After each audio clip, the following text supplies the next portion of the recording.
Mobil truk semen masuk jurang.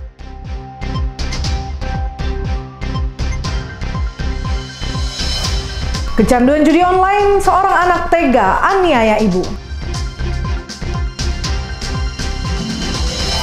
Teh herbal magenta, solusi minuman kesehatan.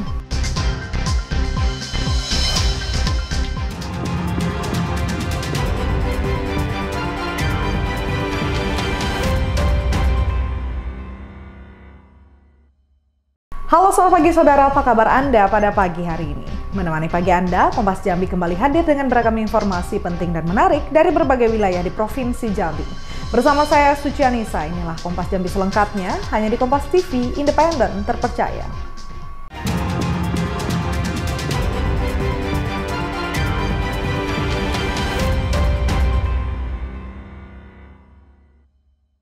Saudara, mobil truk pengangkut semen dari Sumatera Selatan menuju Bengkulu masuk jurang di Kabupaten Rejang Lebong, Bengkulu.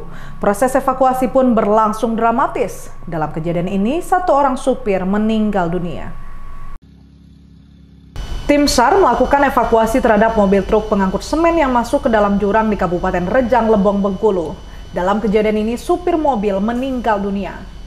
Proses evakuasi pun berlangsung dramatis. Petugas SAR sempat kesulitan mengevakuasi kendaraan menggunakan mobil derek karena jurang yang cukup dalam. Truk bermuatan semen datang dari arah Sumatera Selatan menuju arah Bengkulu. Namun di lokasi kejadian truk hilang kendali hingga masuk ke dalam jurang. Bayazir Al-Raihan, Kompas TV Bengkulu. Pemerintah Provinsi Bengkulu melantik 165 calon pegawai negeri sipil tahun anggaran 2024. CPNS diharapkan mampu bekerja dengan baik dan melayani masyarakat. Gubernur Bengkulu Helmi Hasan melantik dan menyerahkan langsung surat keputusan pengangkatan kepada 165 calon pegawai negeri sipil di lingkup pemerintah Provinsi Bengkulu. Ratusan CPNS ini merupakan mereka yang mengikuti seleksi penerimaan CPNS Pemprov Bengkulu tahun anggaran 2024. Usai menyerahkan SK kepada CPNS, Helmi Hasan berpesan agar mereka dapat bekerja dengan baik, melayani masyarakat dan ikut mewujudkan program pemerintah. CPNS yang tidak dapat memberikan kinerja baik di unit kerjanya akan dipindahkan ke unit lain untuk mengembangkan potensinya. Kita juga pesankan pentingnya kita memberikan pelayanan maksimal. Kita harus sadar bahwasanya kita ini udah digaji. Baju kita dibelikan rakyat, ya. Kita bulanan dikasih sama rakyat. Sehingga ketika rakyat ingin dilayani, berikan pelayanan. Tanpa harus berpikir, saya dapat apa, terus dia beri apa, nggak begitu lagi zamannya sekarang. Tapi kalau nggak sanggup, ya nggak apa-apa. Boleh usulkan pindah kemana. Salah seorang CPNS mengaku terharu usai 4 kali mengikuti seleksi dapat lulus menjadi CPNS, meski jarak lokasi kerja cukup jauh dari rumahnya. Saya sudah 3 kali gagal, 3 kali dan ini tes yang keempat dan alhamdulillah berhasil. Yang pertama itu gagal di perankingan, yang kedua juga sama, yang ketiga juga sama, dan yang keempat ini alhamdulillah masuk SKB dan alhamdulillah masuk ke ini, jadi lulus alhamdulillah. 165 CPNS yang dilantik, ada 4 CPNS yang akan menyusul karena NIP mereka masih dalam proses oleh BKN. Bayazir Al-Raihan, Kompas TV Bengkulu. Saudara, jelang kepulangan jemaah haji Bengkulu ke tanah air, petugas kesehatan pastikan jemaah dalam kondisi baik. Sejumlah jemaah yang masih melangsungkan ibadah diwajibkan menggunakan alat pelindung diri. Jemaah haji Bengkulu kloter pertama akan tiba pada 14 Juni mendatang sekira pukul 00:10 waktu Indonesia Barat. Sebelumnya, satu jemaah haji asal Bengkulu sempat dirujuk ke rumah sakit karena adanya permasalahan pernafasan. Namun, saat ini kondisinya terus membaik dan sudah diperbolehkan kembali ke penginapan. Jelang kepulangan jemaah kloter pertama Bengkulu pada 13 Juni mendatang, petugas kesehatan haji Bengkulu rutin memeriksa para jemaah haji Bengkulu. Petugas kesehatan juga mewajibkan jemaah yang masih melangsungkan ibadah di Masjidil Haram untuk menggunakan alat pelindung diri. Jemaah kloter pertama Bengkulu tiba di asrama haji pada 14 Juni 2025 pada pukul 00:10 waktu Indonesia Barat. Serangkaian kegiatan telah dilakukan oleh tenaga kesehatan haji kloter, antaranya yaitu pemeriksaan kesehatan seluruh jemaah haji atau final check untuk mendeteksi adanya gangguan masalah kesehatan, pada jemaah haji. Yang kedua adalah penyuluhan kesehatan terkait penggunaan alat pelindung diri bagi jemaah haji yang masih melakukan aktivitas sholat di Masjidil Haram.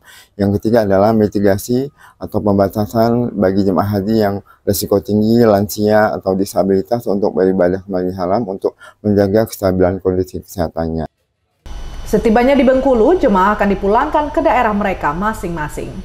Bayazil Al-Raihan, Kompas TV Bengkulu. Ratusan masyarakat di Desa Gambut Jaya, Kecamatan Sungai Gelam melakukan demo di lahan perkebunan sawit di Desa Gambut Jaya, Kecamatan Sungai Gelam, Kabupaten Muaro Jambi. Mereka meminta pemerintah menyelesaikan lahan usaha agar segera didistribusikan kepada warga.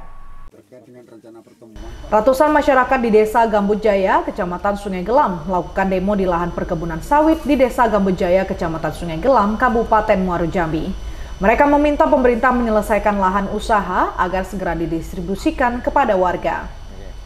Bupati Muaro Jambi Bambang Bayu Suseno mendatangi puluhan masyarakat yang melakukan aksi demo di kawasan perkebunan sawit di Desa Gambut Jaya, Kecamatan Sungai Gelam.